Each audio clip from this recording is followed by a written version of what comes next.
ഇന്നത്തെ അറിയിപ്പുകൾ. ശസ്ത്രക്രിയാ പിഴവിൽ മാർഗരേഖ പുറത്തിറക്കി ആരോഗ്യവകുപ്പ്. ഇനി ശസ്ത്രക്രിയാ വിവരങ്ങളടങ്ങിയ റിസ്റ്റ് ബാൻഡ് രോഗികൾക്ക് ധരിപ്പിക്കും. തുടർച്ചയായി റിപ്പോർട്ട് ചെയ്യപ്പെടുന്ന പിഴവുകളെ തുടർന്നാണ് ആരോഗ്യവകുപ്പിന്റെ ഇടപെടൽ. ശസ്ത്രക്രിയാ പിഴവിൽ മാർഗരേഖ പുറത്തിറക്കി ആരോഗ്യവകുപ്പ്. രോഗികൾക്ക് ശസ്ത്രക്രിയാ വിവരങ്ങൾ അടങ്ങിയ റിസ്റ്റ് ബാൻഡ് ധരിപ്പിക്കണമെന്നും ശസ്ത്രക്രിയ നടത്തേണ്ട ശരീരഭാഗം മുൻകൂട്ടി അടയാളപ്പെടുത്തണമെന്നും മാർഗരേഖയിൽ പറയുന്നു. ഓപ്പറേഷൻ തിയേറ്ററിൽ മൊബൈൽ ഫോൺ ഉപയോഗിക്കരുത്.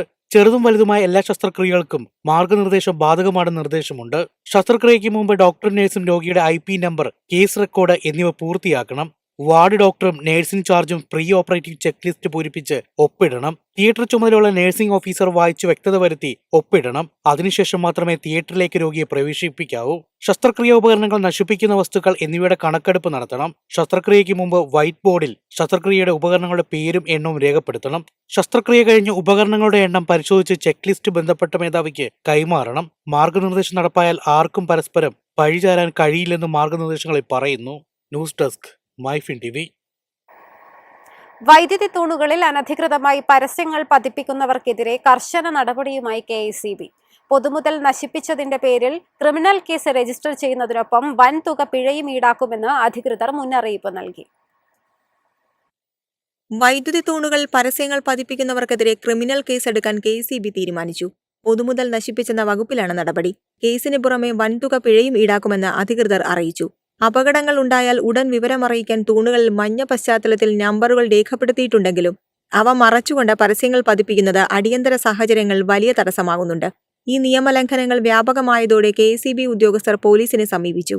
പരസ്യങ്ങൾ മാത്രമല്ല, തൂണുകൾ കെട്ടുന്ന കൊടിതോരണങ്ങളും ഫ്ലെക്സ് ബോർഡുകളും ജീവനക്കാരുടെ സുരക്ഷയ്ക്കും ഭീഷണിയാണ്. അറ്റകുറ്റപ്പണികൾക്കായി തൂണുകൾ കയറുന്ന ജീവനക്കാർക്ക് ഇവ തടസ്സമാകുകയും ഷോക്കേൽക്കാനുള്ള സാധ്യത വർദ്ധിപ്പിക്കുകയും ചെയ്യുന്നു. കോടതി നിർദ്ദേശം നിലവിലുണ്ടെങ്കിലും പല സ്ഥലങ്ങളിലും വൈദ്യുതി തൂണുകൾ പരസ്യങ്ങളാൽ മൂടപ്പെട്ടിരിക്കുകയാണ്. ഇത് അനുവദിക്കാനാവില്ലെന്ന് KECB അധികൃതർ വ്യക്തമാക്കി. അതേസമയം പോസ്റ്റുകളിലെ കേബിൾ കുരുക്കുകളും വലിയ പ്രശ്നമായി തുടരുന്നു. കേബിളുകൾക്കിടയിലൂടെ നീങ്ങി മാത്രമേ ജീവനക്കാർക്ക് തൂണുകൾ കയറാനാകൂ. ഇതോടെ കാലിൽ കുടുങ്ങുന്നതിനൊപ്പം കഴുത്തിൽ കേബിൾ ചുറ്റാനുള്ള സാധ്യതയും ഉയരുന്നു. News desk MyFin TV.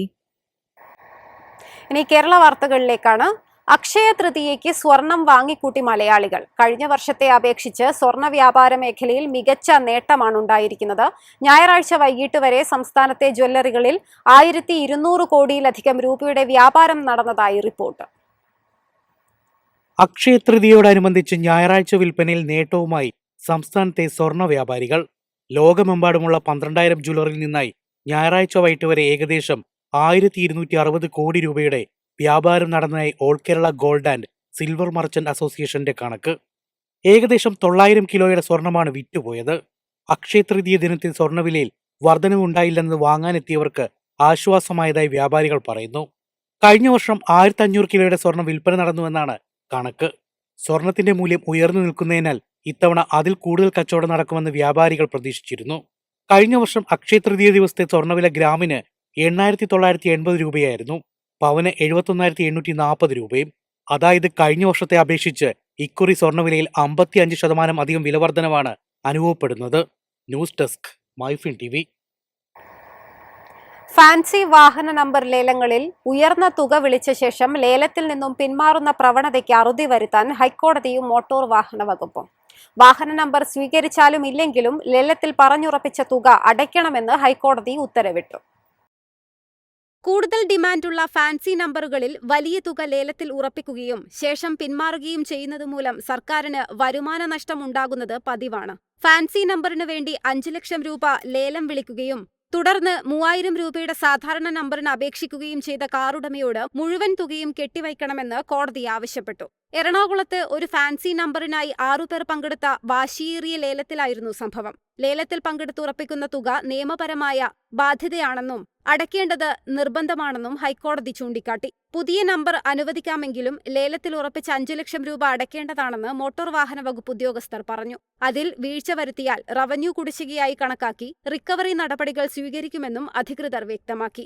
Cinema താരങ്ങളടക്കം സെലിബ്രിറ്റികൾ ഉൾപ്പെട്ട ലേലങ്ങളിൽ ശ്രദ്ധയാകർഷിക്കാനായി വലിയ തുകയ്ക്ക് ലേലം വിളിക്കുകയും പിന്നീട് പിന്മാറുകയും ചെയ്യുന്ന പ്രവണത കൂടി വരുന്നുണ്ടെന്നും ഇതിലൂടെ സർക്കാരിനുണ്ടാകുന്ന സാമ്പത്തിക നഷ്ടം തടയാൻ വേണ്ട കർശന നടപടികൾ സ്വീകരിക്കുമെന്നും മോട്ടോർ വാഹന വകുപ്പ് മുന്നറിയിപ്പ് നൽകി. News desk MyFin TV. എളുപ്പത്തിൽ സമ്പാദ്യം വളർത്താം. ഇന്ന് തന്നെ മൈഫിൻ TV ആപ്പ് ഡൗൺലോഡ് ചെയ്യൂ.